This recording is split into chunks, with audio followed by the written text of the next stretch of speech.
So what's up, y'all? I'm back again. I'm doing my thing right now. I'm in the mood. I'm in the mood.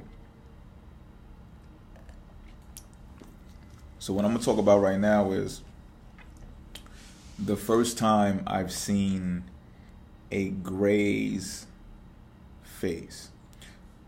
So, and the reason why I title it this way is because once I've identified that I've seen a Gray in my dream, mind you, this took place in my dream.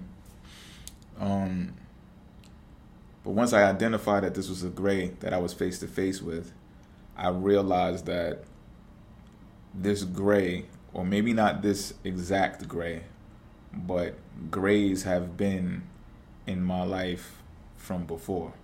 And I was not able to identify that because I had not yet known that it was a Gray. So for whatever reason, this entity or these entities keep themselves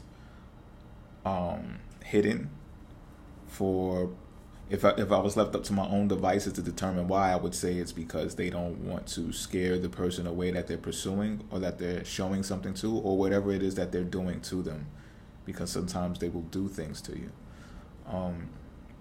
That's my best explanation of it, especially after the subsequent experiences that I've had that felt like a Gray was there. So this is that actual concrete experience that I had with the Gray that gave me the evidence to let me know that this type of behavior, that when it occurred before, it was a Gray that was there. So now, for those of the people who are watching, you don't know what I'm talking about when I say a Gray.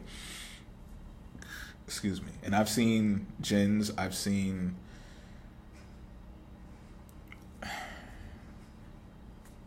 all right. Let me reroute. Let me regroup. All right. So a Gray is an alien, or what is shown to us to be alien from what we are. So basically, they don't look the same as we do. The human does. All right. They look like that green man or entity that is heavily shown around. You've seen it. You know what I mean? With things that are relative to things like Roswell, UFOs, spaceships, etc. Known to be a part of the reptilian race in some type of form or fashion, maybe a lesser part of the race. And they're there for specific reasons to do specific things. I won't get into full detail about that. I just want to give you my experience and open up the forum to talk about things like this. So we're going to get more into stuff along these lines. So this is how the story goes. I'm in a woman's apartment and I'm spending the night. Yay. But really though, I'm in a woman's apartment, right? And I'm spending the night and I'm sleeping. Now, this woman, and I'm gonna say this early on because you're gonna see why I'm saying this. This woman, as much as I want to speculate, I want to speculate and just say that this woman is a witch. I'm not going to say that because I don't have firm, concrete proof that she is. But this woman seems to pop up in many of my dreams, many of my astral projections. So if she's not a witch, like maybe she doesn't practice witchcraft, but she's not a certified witch. She's definitely like a psychic vampire. Okay. So I want to put that out there flat out. Like, this chick has power. You understand what I'm talking about? And, whether it's for good or for bad, I haven't completely wrapped my finger around that either. You know what I mean? I just take things as they come, and, it gets deeper. I don't want to drag this out and confuse you. But I wanted to put that information out there, though. Like, I want to say, like, this chick is a witch. You know what I mean? But because there's these such things as bad witches and good witches and stuff like that, I'm not going to say she's a witch. One thing I will confirm is that she is psychic, and she's a psychic. The reason why I say vampire, why I add vampire onto that, is because the ability to astral project with the person on that that many times on so many levels, and you know this person in real life. Like, this is why I say it's a vampiric thing, because it's like she has to know to some degree that she has some type of effect on me, or that she contacts me while not contacting me in the physical plane. So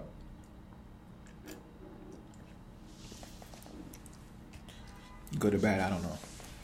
So spending the night at this woman's house, right? And I'm on the bed, I'm out, I'm knocked out. Sheet over me, I'm chilling, right?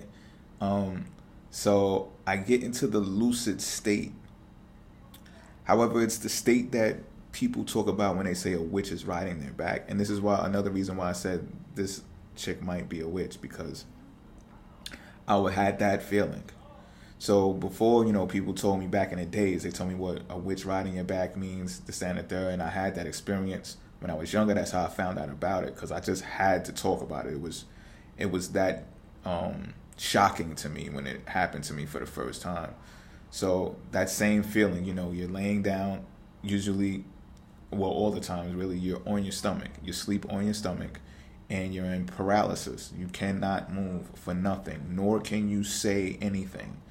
You can try to scream, you can try to talk you can see people walking around, none of it will work. It just won't work. They won't know that you're up. Only you know that you're up.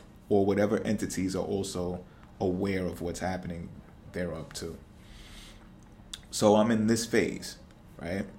At this time though, I'm experienced. So I'm not even alarmed as I would been when it first happened to me when I was a kid. So I'm in this phase. I can't move. I'm in paralysis. But I'm dreaming, come to find out, because I look and I see this woman. She's walking past me. She's walking back and forth. Now, this looks very normal to me. It looks like she's really doing this for real. And this is another reason why I'm believing that she's a witch, because, or she's definitely like a astral projecting vampire, because with psychic abilities, because it felt like she was really there in a room. Like, really. And I'm telling you right now, when I awoke, she was not active, walking around, anything. You know what I mean? But what she wore was similar to something she would wear to bed. You know what I mean? While she was walking around back and forth past me. Now, what she had on was a nightgown, and it was see-through. Okay, so while she's walking back and forth, she's topless. Areola's like bing bing. It's crazy, right? And she got her panties on or whatever the case may be, but the cheeks are visible. You know what I mean? The buns are there, and I'm just like, oh man, but I can't move. You know what I'm saying? And so it's whatever. You know what I mean? It's not like I haven't seen her like that before anyway. So it's whatever. I'm chilling. At this point, I'm just waiting to like really go back to sleep. I want to go to sleep. I'm actually tired. I want to sleep. I don't even know why I'm up at this point. So, can't move. So I just got to like go through, I guess you could say, a type of torturing period, because I'm actually aroused. You know what I mean? Because my eyes are peeled.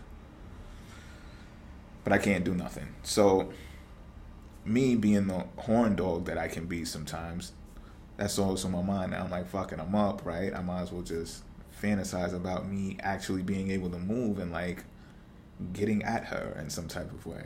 But I can't.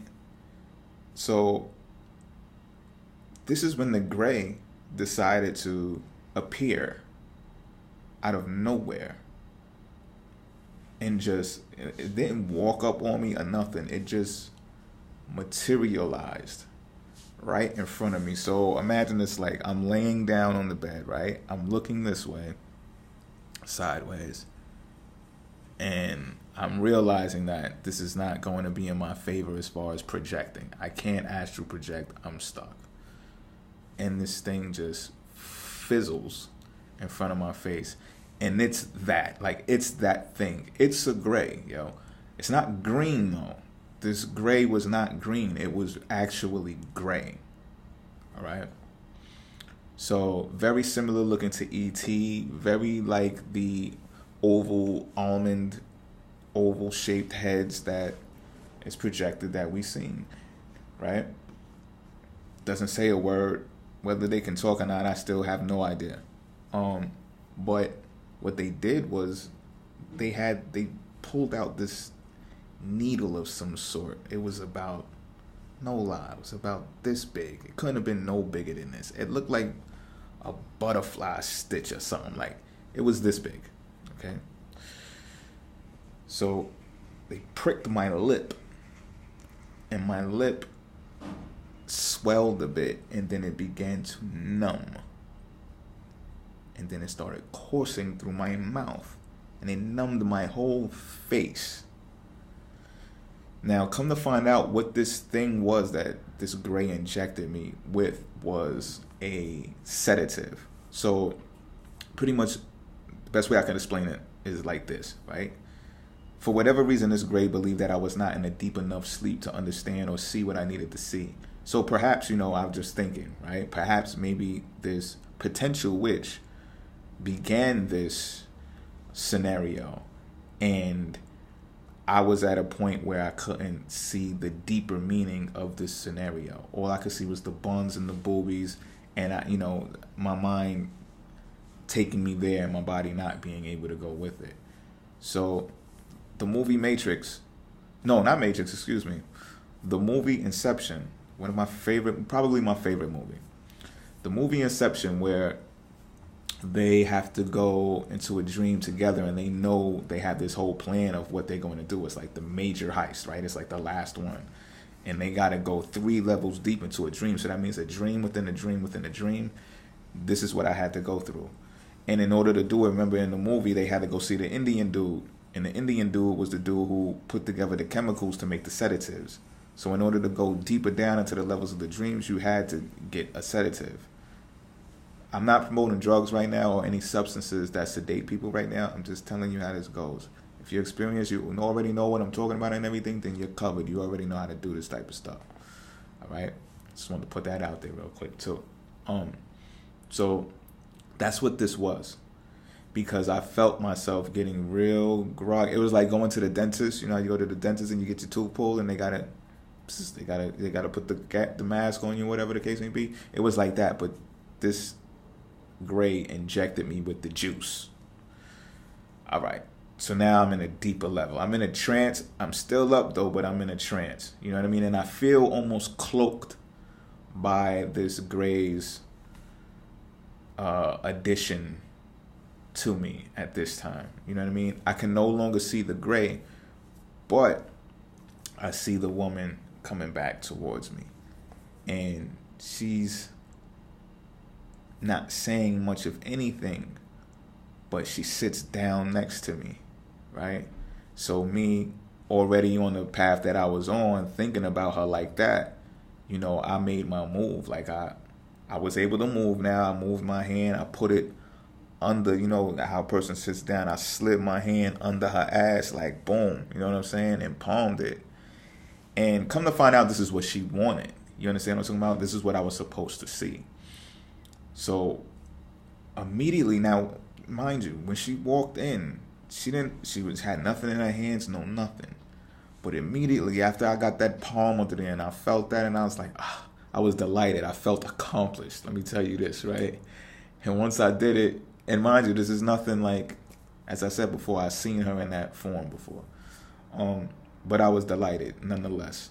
So as soon as I did this, I must have turned my head for a half a second and turned back around. When I turned back around, she had papers in front of my face like this with a pen. So I'm reading the papers, and I could read and everything. And the papers were stating that if I sign these papers, that I'm on her lease. So as I'm reading them, I'm like, I'm reading it. I understand what I'm reading, and I'm pausing. But when I look up, she's still there, but her son is there, right next to me. Like, you know how you'd be like, oh, what? Like, it's like right under my armpit. So I'm like, yo, what the? You know what I'm saying? So I'm like, wow. And then I looked at her, and she looked at me real seriously and was just like, without saying anything. So, the sedation wore off after that, like completely, boom, fizzed out. I woke up out my sleep. Everyone was still sleeping. There was no movement inside of the apartment. None. She was there though. She was there. The boy was there too. But no one was moving around. It might have been like maybe 4 or 5 o'clock in the morning.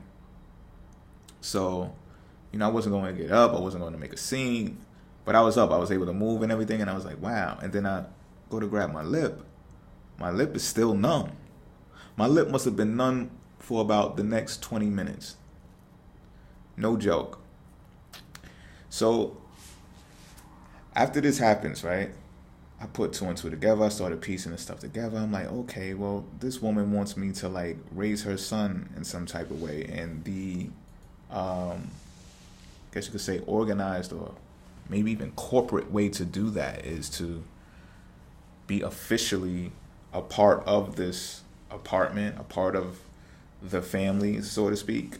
And signing that document is how I would go about doing that. So,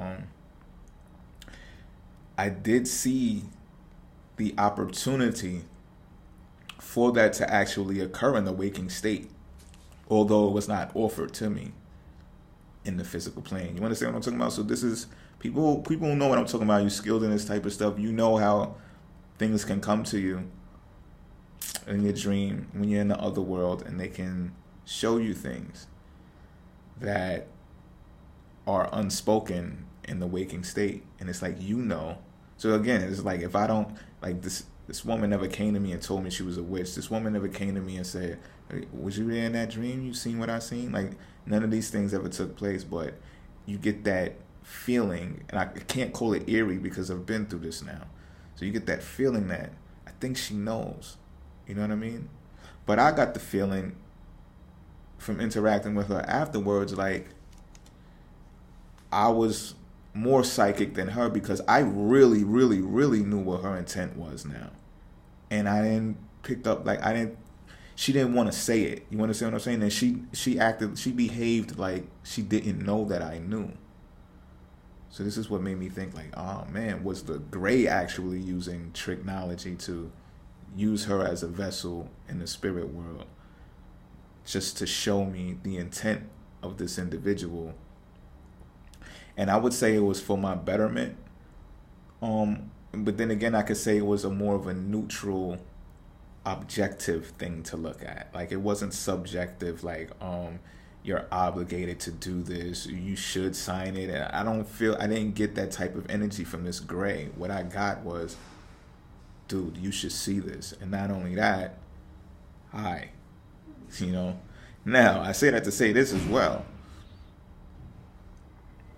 I've experienced phenomena in my dreams before that hints that this Gray has been doing this for a long time now. It's just that he didn't make himself visible, or she, I don't know. They didn't make themselves visible when they were doing this type of activity before. You know what I mean? For reasons that probably don't want to scare the subject, or I don't know what to call myself at this time, or the person that they have interest in. You understand what I'm talking about? Because these type of entities, from what I understand, they don't just go for anybody and everybody. They go for specific people. And I don't think they choose weak people. I think they do choose people with high perception. And I think because I'm a Pisces, that is probably one of the main reasons that I'm able to interact with the spirit world or the other world like that. But it wasn't being malicious. Now, injecting me with that juice, this is another thing, right? Injecting me with that juice was a form of violation at first. I felt like, yo, what are you, like, how dare you drug me? Like, I'm already a witch is already riding my back, and you're gonna drug me now. You know what I mean? But in the deeper scheme of things, like I said, because I've been in this position before, there's been times that this entity, and I don't know if it's the same one, it probably is though, from according to some stories that I've read and some testimonies that I heard from other people, this might be the same Gray. This Gray actually helped me before in another time. A couple of times, 2 times that I recall, that I remember vividly. And I may talk about this later on. I just want to put this out there to see how many people tap into this, whether you believe it or not, or whether you experience something similar. All right, I'm out.